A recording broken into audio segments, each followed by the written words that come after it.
So we continue reviewing the Haggadah Shel Pesach, and we spoke about the kushiyot, the questions of Manishtana. Today, everybody refers to it as Arba kushiyot, the 4 questions. Originally, there were 3 questions. In general, the Haggadah tries to avoid the number 3, but that's a later development. Originally, there were 3 questions. There were 3 elements for Pesach. Kol mi shelo amar shlosha devarim elu bepesach. You have to say those 3 words, right? Pesach, matzah, umaror. So originally, most of the things were 3. The 2 main elements, which are the 3 questions that are tied to the 3 elements of Pesach. Pesach, matzah, umaror. And the 3 questions were, in relation to matzah, why do we eat all other nights, hametz and matzah? Because they used to eat, like I said, flatbread was prepared on the spot. Why do we eat all other nights? All other nights we dip only once. Tonight we dip twice. And that relates to the maror, because the maror was the additional dipping. That was the custom back then. And why do we eat all other nights? We prepare the meat in any way we want. Roast, cooked, broiled, and tonight only roast. So the question corresponded to Pesach, Matzah, Maror.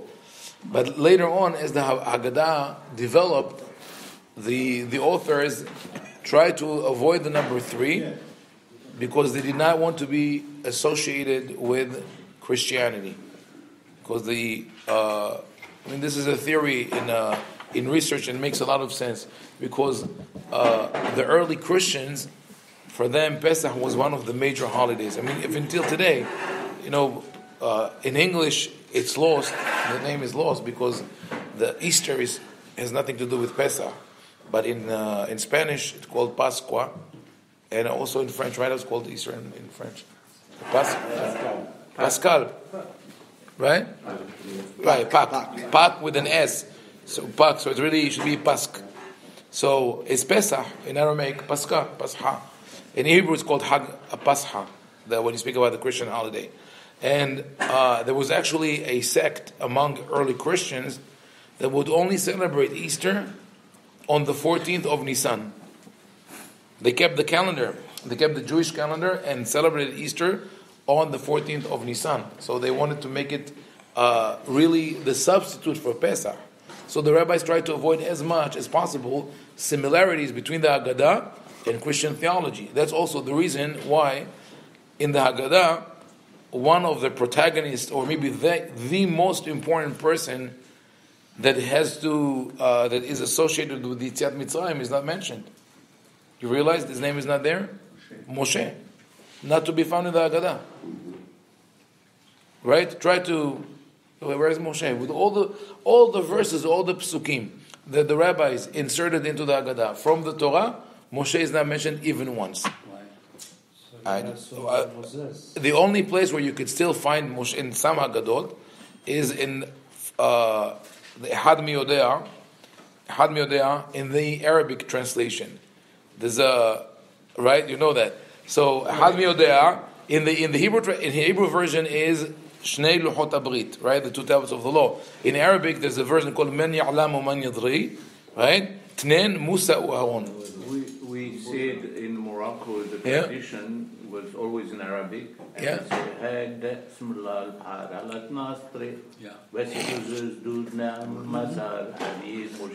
Oh, right. We also have a piyut that is added, right? Kol hakavod. What's the reason, Rabbi? What? So what's the reason? I think that was Jewish. No, yeah, you are confirmed. The reason that Moshe is missing from the Haggadah is because in Christian theology, everything revolves around one person. Jesus was the Redeemer. They didn't want to create an analogy and put Moshe in the center as if Moshe is the Redeemer. They wanted to dissociate themselves as much as possible from this theology. We'll see later on when we get to Dayenu. That's also interesting. The song of Dayenu is a little strange when you think of it. When you say, if God did this with us, we are fine. If God did this with us, we're fine. Dayenu. And then we end, Ilu evianu le'ar Sinai ve'lo natanu et Torah Dayenu. If God would brought us to Har Sinai and would not give us the Torah, we would be happy. We would be happy. The whole purpose is gone. Remember, we continue, we sing it, it's nice. the scholars found a manuscript, an ancient manuscript goes back before the 9th or 7th century, that there was actually, this started as a Christian song, as a Christian hymn, rebuking the Jews, saying, you ungrateful Jews, God took you out of Egypt and you were not happy. God gave you the Torah and you were not happy. God built you the temple and you were not happy. So someone wrote the Dayenu in response. So we'll get there, B'ezrat Hashem. So the rabbis avoided putting Moshe in the center, so it would not become this kind of a similarity to Christian theology. They also avoided using the number 3 too much because of the concept of the divine Trinity. And Christianity is a central concept of the 3, which are one like the Father, the Son, and the Holy Ghost. So they wanted to avoid that. So you don't find too many 3s in the Haggadah. You find 4. Wherever you had 3, you added a 4th one. Even Arba' Kosot, one could argue that the 4 cups of wine that we drink. Why do we have 4 cups? Because originally people used to drink 3 cups during the meal. No, just really, there are 3 courses. There's a appetizer. Is it called aperitif? No, aperitif. It's not aperitif. It's the appetizer, right? Entree. And then you have the main course. Then you have dessert wines. And people used to drink 3 cups. 3 wines were the norm in a fancy meal. So it should have been 3 cups, but they added the 4th for 2 reasons. One, to get away from the number 3, and second, to elevate the seder, to make it a little different than a regular fancy meal, but it should have been a 3. Anyway, we'll go back to the questions. A bunch of drunks around you. No, they were not drunk because they would drink, back then, you drank 3 cups of wine, you drank it slowly with the meal, and you would be happy. Let's put it this way. You do tasting today. Yeah. Tasting dinner. Right, no, you'd be. Let's put it this way: you would not yell at your children around the seder table why they moved the matzah now, or why they broke it now. They say, "Oh, it's okay. I like it. I like it." What is the explanation with the Christian? We were before the Christians. We were before the Christians by the Why Haggadah. the Haggadah? No, but I because I explained the next couple of sessions, the Haggadah as we know it started after the Hurban, after the destruction. This is exactly the time of the birth and the rise of Christianity. Very much, a lot of the things that we do that have to do with the Mishnah, with the early, what we call rabbinic Judaism, had to do with this constant counter-reaction with Christianity. I'll give you one more example, which is much more common every day, and just to get the picture. The Amidah, the silent prayer that we read, is called Tfilat Shmona Esrei, right? It's called Tfilat Shmona Esrei. But in practice, if you count the brachot, there are 19 brachot. It's Tisha Esrei. What happened here? Are there 18 or 19? So the Gemara says that originally there were 18 brachot, but then Rabban Gamliel in Yavne, it's like in the 2nd century, gathered the rabbis around him, and he says, I need to add another bracha. We don't know how long passed between the original 18 and the addition of the 19. There are different opinions, but we know when the 19th was added. It was in the 2nd century, which means it's about 50, 60 years after the destruction of the temple, and about in the 1st century of the rise of Christianity. Paul of Tarsus is promoting Christianity all over, and the more and more people are converting to Christianity. But this is the thing: he wants to add a blessing against the heretics. That's the blessing that was added. If you look at the Amidah, you right away, let's say you knew nothing about the history of the Amidah, come into a blank slate. People say, here's a book this is a prayer that we read every day. Could you please read through all the text and find the one unit which is outstanding or exceptional? You would point at why? Because all other blessings are positive. Heal me, give me knowledge, give us good, abundance and good crops, bring back our judges, redeem, and then this one, destroy the enemies, annihilate them, kick them out, etc., etc. All this very, very negative language. So it's not a blessing; it's a curse. Why is it included in the Amidah? Right? So that was the 19th one that was added into the Amidah. Why was it important?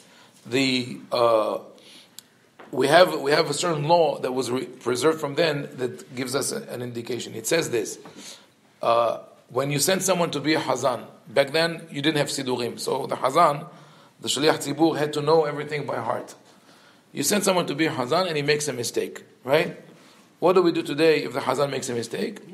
We just yell at him, embarrass him publicly, and then later on we take him aside and embarrass him privately. That's the norm, right? But if he wants to be hazan again, we tell him, be careful, don't make the mistake you did last time, remember? Yeah, okay. Now, but in the past, they said, okay, im ta'a, hozer litfilato. If he made a mistake during the Amidah, we let him continue, we correct him, we understand that he's reading it by heart, and it's hard to remember, and we put him back on track. But im ta'a bebirkat aminim, moridim oto. But if he made a mistake in that additional blessing, the 19th blessing, if he didn't say it correctly or he skipped it, we say goodbye. You can't be a hazan anymore. Should have been the opposite.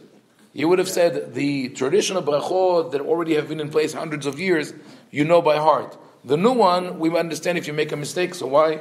It doesn't make sense. The answer is this. The early Christians, most of early Christians, didn't look any different from traditional Jews. You couldn't tell them apart by the way they looked or even by the way they prayed, because they were Jewish. Not only they were Jewish, real early Christians did not accept converts. In order to be Christian, you have to be a Jew. You have to be born a Jew and then believe in Jesus to become Christian. So they come to the synagogue, because you look at people, they all look alike. Back then, all with long beards, with the traditional dress. Some people wore tefillin, some people wore tzitzit. So how do you know who believes in Jesus and who doesn't? Imagine that you had in your synagogue, right, in our synagogue, Jehovah's Witnesses coming in, right, or Jews for Jesus coming in and praying with everyone, and you don't know that. That would be troublesome for a lot of people. So Rabban Gamliel said, okay, very easy. We cannot filter people. You can't tell someone, you're unwanted, we want you to go away. It doesn't work. In every synagogue, you might find someone or more than one person that other people would like for him not to be there, but there's nothing they can do about it. It's public property, you can just walk in, right? So, Rabban Gamliel, very wise, what he did was, he said a self-filtering device. There'll be a curse against the heretics, which referred back then to Christians. Right? Those heretics, those who left the path of Judaism, will have no hope, they will be destroyed. So if someone believes differently and walks into the synagogue and hears the Hazan reading that, he'll walk out. He says, I'm not welcome here, I don't want to be here. Or maybe he'll try to do something else. He says, you know what, I'm going to trick them. I'm going to be the Hazan, I'm going to be the cantor, and I'm going to skip this blessing. This way they're not going to say it. So everyone says, oh, okay. If you made mistakes in any other blessings, we'll let you stay there. But if you made a mistake in this one, you didn't read it correctly, that means that you yourself, you are a heretic, you're a traitor, and we get you out. This is how deeply connected the two cultures were, and people have to be careful about that. So that's why in the Haggadah we don't have that. I guess we'll continue with the questions tomorrow, because this was enough for today, and we're still going to analyze the Manishtana. Baruch Adonai, le'olam amen amen.